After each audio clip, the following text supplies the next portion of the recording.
Good morning, Anne. Good morning, James. And good morning, everybody. As always, hopefully you are all having a wonderful weekend, a wonderful week, whenever it is that you are listening. Sunday morning, Anne, and here we are once more. Once more. Are you happy to begin? I am, yes. Fantastic. Where shall we start this morning? I think the place I'd like to start is the workplace. Right, okay. And a lot of people talk these days about how bad the workplace is. You know, going to work. I don't hear many people who are happy going to work. Right. And I think the main reason listening to people is they're very discontent because they don't feel appreciated. Okay. Now, my mother and father used to have pubs. Yes. My mother used to always say, if you give staff an inch, Yes. you'll get a yard back. Okay. She always used to say that. Wise words. And this is just two examples of what happened. And she used to always employ somebody in their 80s. Two people, Right. always two people who were over 80. Okay. Which as a child, as a young teenager, I didn't understand anything about age at that age. But they always just looked like old people to me. Yeah. And when we had the old packet house in Broadheath, she employed Old Joe. He was called Old Joe. So the Old Packet House was a pub? It was a pub, yes. Right, okay. So Old Joe was a waiter. Old Joe. And in those days, people didn't get drinks at the bar. You never went to a bar. You used to go and sit at the table. Right. And a waiter served you. Oh, wow. With trays. And you used to bring all the, holding the trays above everybody. Very civilised. So he'd take all your order, then go and get it. Old Joe, who was 83, used to remember every order. Every single order. He only took one order. After that one order on all those tables, He remembered. Yeah. So George he was with Paulette, it. Yeah, absolutely with it. Absolutely with it, yes. Yeah. Shay was the other lady that was employed. Yeah. And Shay used to come in and clean the flat that we had Yeah. above. But she didn't clean because she was 86. So she's coming and doing a bit of dusting. Right, okay. But it gave these people purpose. Yeah. Old Joe did his job. Yeah. Now, Shay used to come in and she used to dust, just do a bit of dusting. My mother never gave much. But my mother used to always, when you had a cup of tea, you didn't sit with a mug. You always had to have a china cup and saucer, a teapot, and a sugar basin on a table. And you drank your tea at the table. You didn't go and slouch in a chair and drink your tea. So it was done properly. It was done properly with some biscuits or cake. Because that's what Shay did. She did a little bit of jobs and she'd sit and we'd chat. So you'd have tea. And it would give her tea and so it gave her some time. So we sat this day and I've always been interested, from being a child, I've always been interested in people. Absolutely, yes. And I realised how young I was when this first started, because as we're sitting having this tea, I said to Shay, Shay, what's the happiest memory you've got in your life? Right. 14 I was. Okay. And she said, the day I walked behind that old bugger's coffin down the path. Really? Meaning her The husband? Wow. And I remember going, and Shocked. covering my mouth up, shocked. And she said, don't you do that, young lass. Yeah. Pointing a finger at me. Don't you do that, young lass. If the neighbours hadn't been there, I'd have done cartwheels. Oh, Shay. So that was my first understanding, is that it's not always sad when somebody dies. That's a good point. It's not, is it? So, no. It can be many things. Now, the other reason I'm saying this story is with Joe, Old Joe, when we left the packet house I am imagining Old Joe in a waistcoat. Oh, absolutely. And a dicky bow. Yeah. And a side parting. I don't know about his parting, but he was more bald. Was it? Sorry, Joe. Yeah. Sorry, Joe. So, so when my parents moved from the old packet house to the Wagon and Horses in Sale, right, my dad said to Old Joe, I'll take you out for a meal. Okay. I'll take you out to Manchester. We'll have something to eat and we'll have a drink. Yeah. So she takes old Joe to Manchester. Yeah. My mother's panicking. 9 o'clock at night. Went for lunch. Yeah. 9 o'clock at night, not back. Okay. Oh, old Joe might be dead, he might have died. And Oh, no. all of this, you see. Because Yeah. they'd gone on the train, we never had a car. You're right. They'd gone on the train. Okay. Anyway, they come back about 9:30. My mother's there panicking, can't breathe. And says to my dad, where have you been? And he goes, silly bugger. Talk about old Joe. So she, what do you mean? So we've been nowhere. So she, why have you been nowhere? So we've been backwards and forwards to Manchester and back here to Broadheath. Because I fell asleep and he's just let me sleep. You're joking? No. Wow. I'm not joking, Oh, my no. word. So literally just on the train going up and down? Up and down. Because my dad was asleep and he wouldn't wake him. In a way, that's lovely. It is. That's what I'm trying to In a say way, to that you is now. lovely. I'm talking about a workforce and a work environment. Yeah. Where something like that is happening. Yeah. And when my husband worked at Shell, Yeah. every year they had a pantomime, and we took the kids to the circus. We got a hamper every year full of Christmas food, a hamper full of turkeys. You didn't have to buy anything. So you are talking about employers really valuing their employees and supporting them. Yes, that's right. Absolutely. And rewarding them and celebrating them. Social clubs, you go in the social clubs. Absolutely, yes. To see the turns. Working overtime. Yeah. Overtime was on a Wednesday. Okay. A time and a half. Yeah.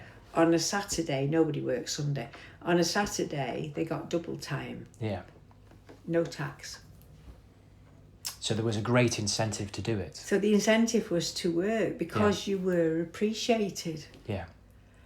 And what I'm thinking of now is that what's happened is people don't feel appreciated anymore. And that's why they don't want to work. I definitely think there's something in what you're saying, and I really do. I do. So I think that must go over into all aspects of life at the moment, won't it? So when I look at life, that excitement seems to have gone. That there's nothing planned within the workplace. People are trudging in. They're trudging in. They're not on bikes riding in.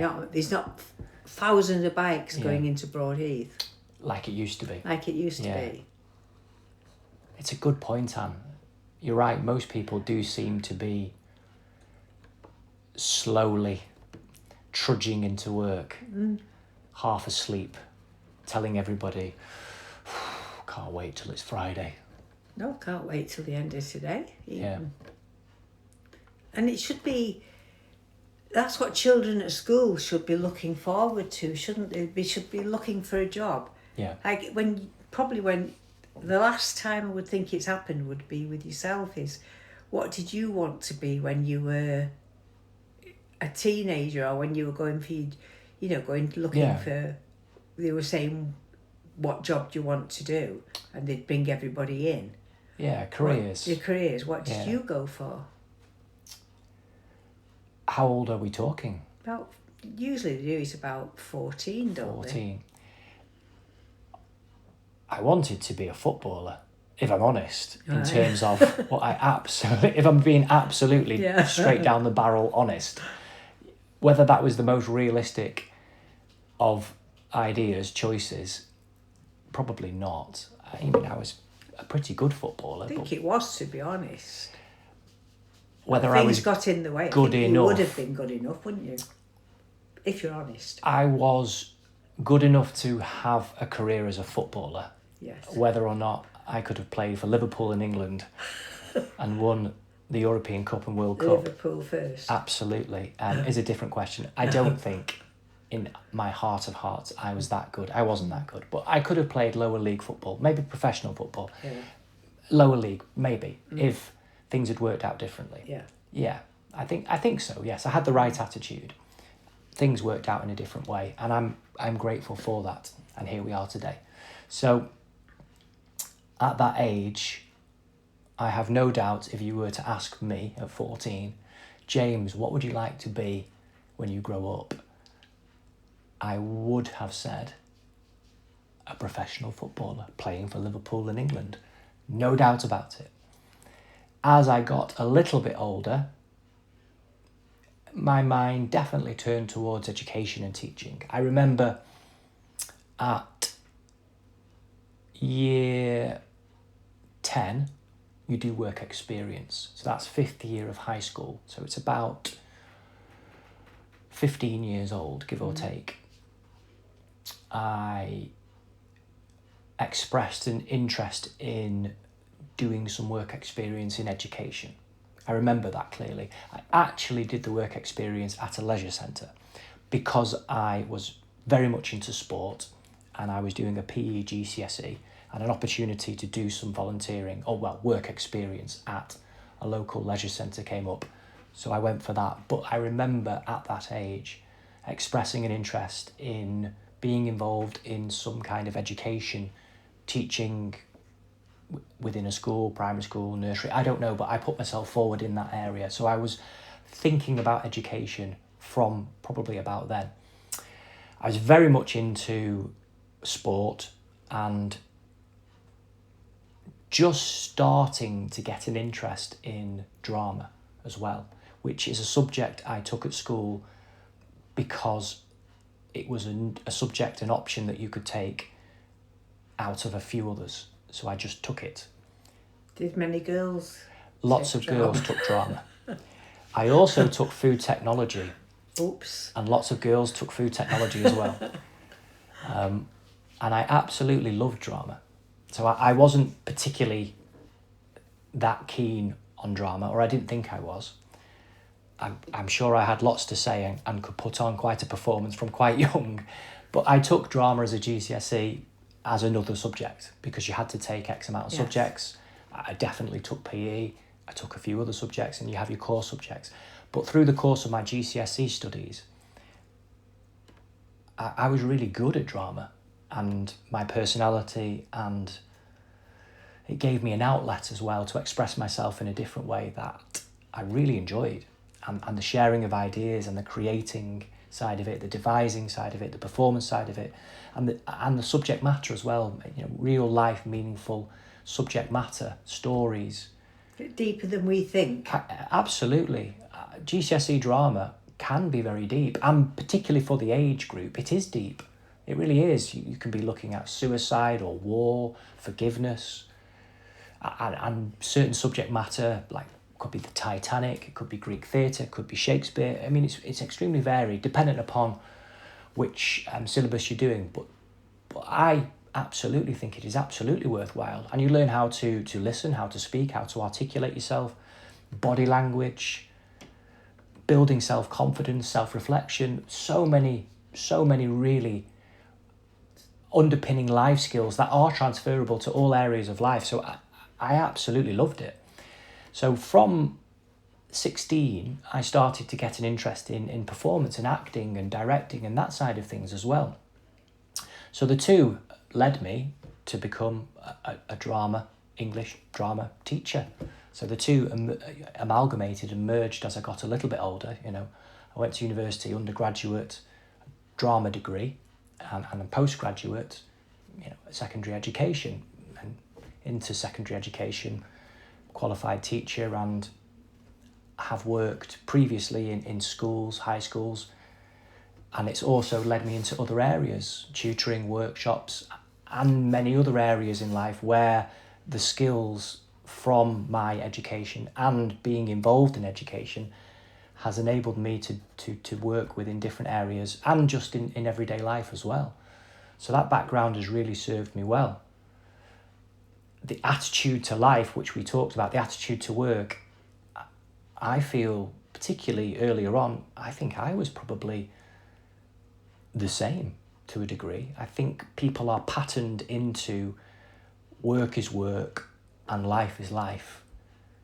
Life is enjoyable, work is work, and people segregate it rather than have a lifestyle, or it just becomes a way of life. And when work is your way of life, or when your work is your life because you love it, and because there is no distinction between your life and what you do, it just is, I think people don't enjoy what they're doing, and that's one of the things I've recognised in myself. Once I recognised it doesn't have to be segregated. I don't just go to work and then do something that I enjoy. I can enjoy anything, any moment of the day. Yes, one should go into the other, shouldn't it? Absolutely, yes. And it Because becomes a way of life. People. It becomes a way of life. And that attitude can change. I've seen it change. And I do think like attracts like in this instance. So when somebody goes into a workplace, either with a positive disposition, a mindset that is on the up and appreciative and focused, and qualities that are forward moving, forward thinking, yes, contagious in a positive way, that has a knock-on effect with the colleagues around them who they work with. The same is true for the negative Nelly that comes in, huffing and puffing, dragging their feet, woe is me, problems here, problems there, everything's hard, everything's a drudge. That mindset also has a contagious effect, yes, with the people around them. So we're either lifting people up or pulling people down. And we can either be lifted up by others or pulled down by others. And I do think that's something we can all reflect upon, is who do we choose to be, and what attitude to life, not just work, what attitude to life are we going to present to the world? And we can set the tone and allow others to follow us or not, but we can at least decide for ourselves our attitude to work and life and each, yes, day. And that is a place of responsibility, a place of independent thought, and a place of tremendous change in potential. And we do need that. We do need that innovation in the workplace. But maybe what we're saying this morning between us, Anne, is that innovation in the workplace, that sense of excitement starts with an attitude, and then that flows into the ideas and then flows into what people are making. Yes. Because I do think it's an important point as well, that the times you're speaking about, Britain produced a lot. Yes. It was a very industrious nation, and industry was high. Now, Britain as an actual nation onshore, as in within the Isles in themselves, Britain does not produce that much. So most people's jobs are not involved in producing anything. They are quite often in goods or services, entertainment, some form of process rather than producing something. Yes. I don't know if that's a clear enough distinction. Not industry. We've deindustrialised, yes, our nation when we've offset it and offshored it. I was talking to somebody this week who's in big business. I'm talking about in big business now. And was talking about starting something else. Because these businesses have got that big that businesses within businesses within businesses are becoming corrupt within each other. Right. Because so many businesses are amalgamating now. Yeah. So where we think that we're buying a certain make of clothes. Right. Now I think if we go into it deeper, we'll find that there's one company that's doing all those makes in different names. I understand what you're saying. Do you understand what I'm saying? Yeah. And that's what's happening. But they'll be charging different prices depending upon which label is on the item of clothing. So I was asking this person, yeah, who obviously is in that trade, the rag trade, well, if I'm buying goods from Primark, okay, or I'm buying goods from Yves Saint Laurent, somewhere like that, yeah, if I'm buying them, and everybody's having them made in the same factory, which is changing all the time, right? Because China is now making their goods in factories in India. Yes. And they're saying they're coming from India, and it's still the Chinese who are doing them. There's things like this that we don't know about. Yeah, there's wheels within wheels. Wheels within wheels. Absolutely, so that's what I was saying to her. So I said, so when they're saying that Primark are, it's what they're doing isn't ethical for the people who are getting the wages. Yeah. The Yves Saint Laurent is still paying the same wage as Primark for the goods. To the actual workers in the factory. In the factory. Yeah. So it's no different. So we don't. And I suggested, and I said to this person, I think it would be wonderful. It would be hard to do, that if people who had money now started small factories in this country again, making British clothing like Marks and Spencer's did, right, British made only, and we started building up our own small industries within ourselves, I think it would cost them more, but I think ethically now people are at the stage where they could start thinking, no, we want to give them ourselves the work. Yeah. And maybe I think we should be looking at starting small industries again in this country. I think that's a really good point. I mean, I'm just responding to it in the moment, and I don't know exactly how it would work, but probably to make it cost effective, it would require not just one, but a number of clothing outlets to work together in the production side of things. So they did use the same factory or factories in this British country, in the British Isles, within Britain, but then they could sell the produce in terms of what the clothing. Yes, they could sell it separately. That might be more cost effective rather than just having one brand with one factory. Yeah, that's a good idea. Yeah. So they do centralise the factory, but they centralised it here in the United Kingdom. Yes, and maybe there's an ethical argument for that as well, because Britain has offset its industry. Yes. For varying reasons, but some of them are unethical, and people, are not necessarily always honest about it, and people are looking the other way and or covering it up. And the same with other, First Nations around the world. They've done the same. There's a lot of that going on, whether it's to do with money, carbon footprint, both. But you're right, there's no reason why we couldn't have a renaissance of sorts in industry. Maybe some hybrid system to do with cottage industry, local, supporting jobs, innovation. But we have, as individuals, have got to support it. I think it's a good idea. I think it's also going to happen, I think, in one shape, form or another as the world changes, and it's changing all the time now, and uncertainties everywhere. Self-independence and being self-sufficient and being resilient and resourceful is going to be a necessity moving forwards, not just for Britain, I think for every nation. Yes. And I think that's the only sustainable model moving forwards. And then we can collaborate across the world. And then globalization can not just be the baseline, it can be for what can be shared and celebrated across our world through choice, not necessity. I think what's happened is it's become necessary now that nations are not independent. People aren't independent. So it's become a system that's locked people in. As we've seen with the conflict in the Middle East, everybody is subjugated to a conflict between essentially a very small group of people that affects the price of everything.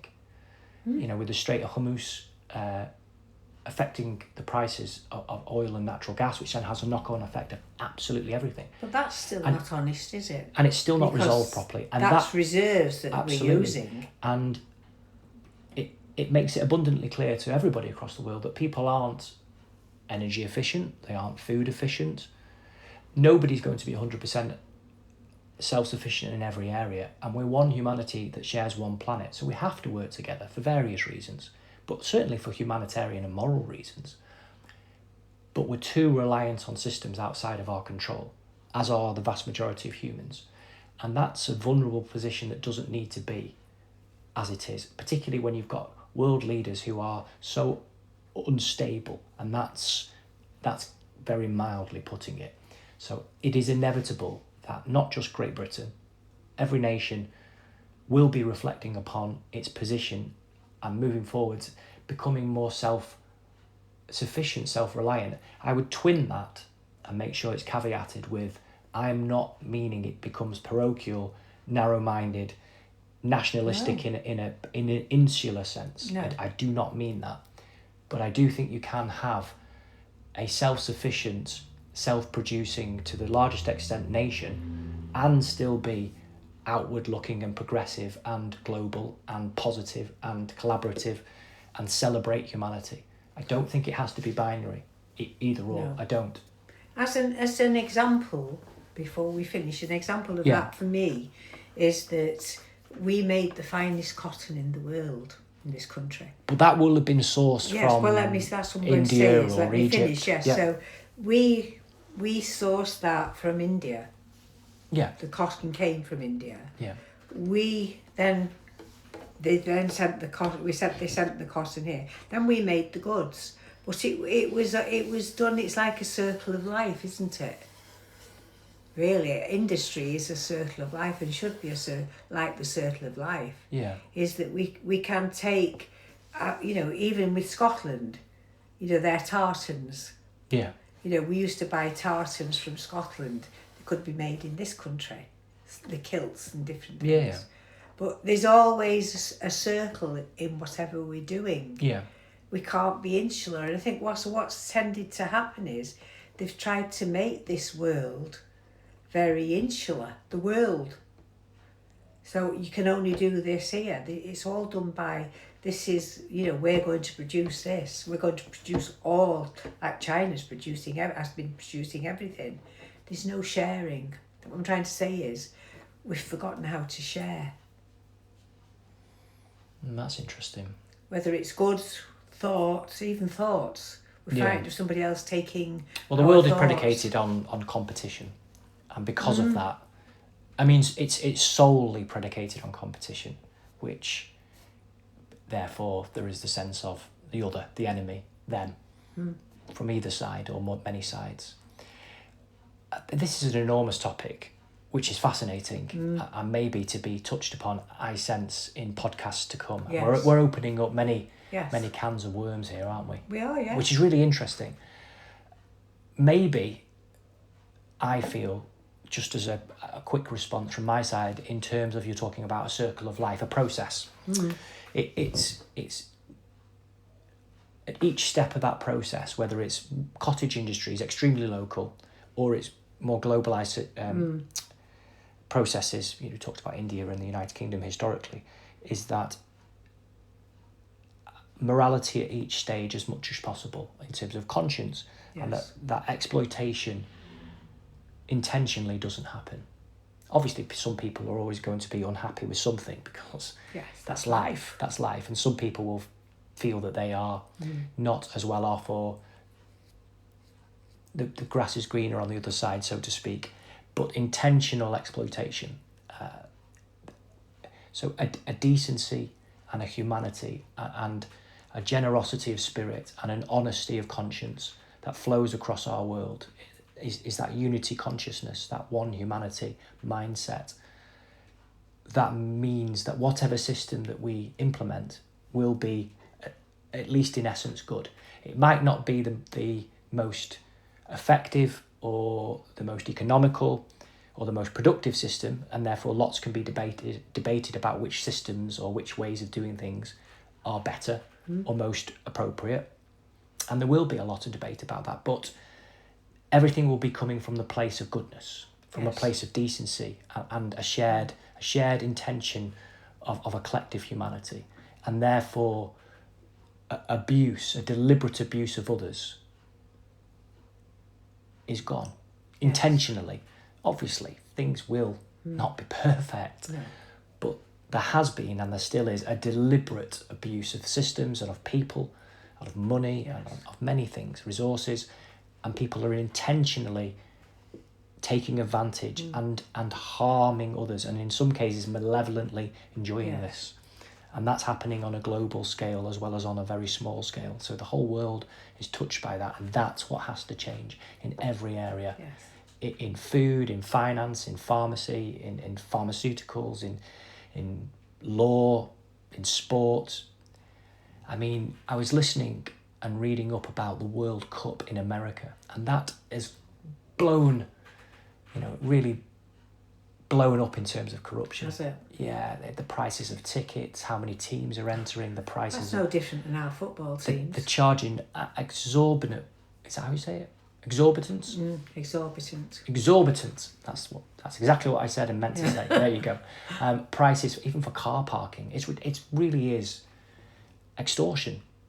Aren't we doing the same with football? Yeah, absolutely. I mean, global football has become a racketeering job, and has been exposed as such with the individuals in FIFA and those that have been arrested and looked into in terms of governing bodies and individuals within those governing bodies. It's everywhere in life.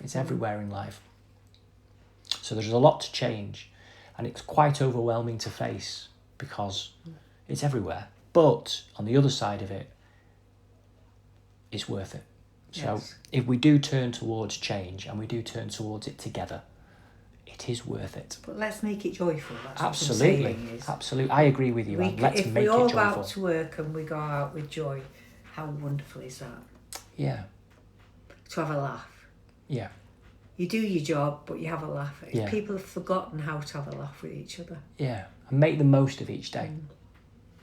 Absolutely. That's absolutely true. So I hope and trust that that is how you feel about your work or about the people in your lives. And we can take pleasure and joy from each other and share those moments together, even though they could be just very ordinary. And if I look back on life and I see myself as a cadet nurse having to live in at the hospital and all the nurses crawling in through ground floor windows because we should have been in at 10 o'clock and somebody letting us in, and all the nurses' bottoms as they're going through. Right. Life is joyful. Well, I do feel this will have to be another podcast episode, Anne, where we pick this story up of nurses climbing through windows. Absolutely, past curfew. That sounds such a intriguing. Shame. Okay, yeah, absolutely. Well, we can definitely pick that up. Brilliant. Well, I think that's it. Thank you, everybody, for listening. Have a wonderful weekend, everybody. And as always, we look forward to speaking with you again next Sunday morning. Yes. Okay. Bye. Bye-bye, everybody. Bye-bye. Bye.